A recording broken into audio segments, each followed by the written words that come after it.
Het leegstaande gebouw dat je er een keukenbedrijf in ziet, giet sneun in vlammen op. Bij de bron komt zo'n soort reek vrij dat de hulpverleners op 8 adressen de meesten vregen haar hoes te verlippen. De bewoners vielen haar daarna aan haar lot oerlippen. Communicatie wie er eigenlijk helemaal net, totdat we mij een peermeester dus op de tromslijn hadden. En de meesten, de leidende meesten van de brandweer en de politie daar stap binnen van hoe zit het nou eigenlijk en wat is er voor ons regelen. En dat weer dus eigenlijk niks. Burgemeester Van Beckum van Smellingelaan kan hem die onrust wel intinken, maar hij herkent hem net in de kritiek. Ik denk dat wij zo snel mogelijk hebben proberen in te grijpen. Jammer dat mensen toch denken, ik had meteen ergens heen gewild, maar op dat moment was de prioriteit even goede afzetting, goede verkeersgeleiding en die rook zo snel mogelijk weg. Maar ik nou, 2 dagen na de bron viel bewoners haar nog net serieus naam.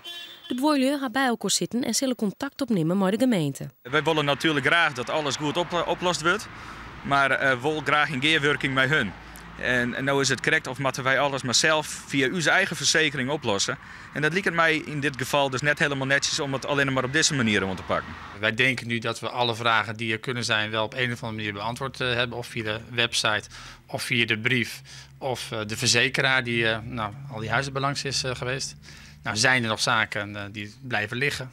Kom bij ons, ik ben er. Toch binnen de rek een soort drachtsters net rauwig om de bron. Zij stuurden haar als koften aan het gebouw dat bot vertut deze wie. Het is een hinkplak van jongeren en al 4 keer winnen de Lietse brandjes. Sneun is het weer raak en baant het gebouw vol sluin uit. Wij vinden het prachtig. Nou, in ieder geval oprommen. En dan mag verder zijn.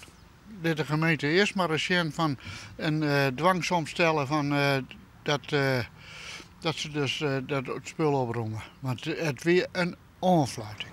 De projectontwikkelaar die het eigenaar is van het gebouw kan nog geen uitsluitsel aan hoe wat er nou met de pumbult gebeuren zal.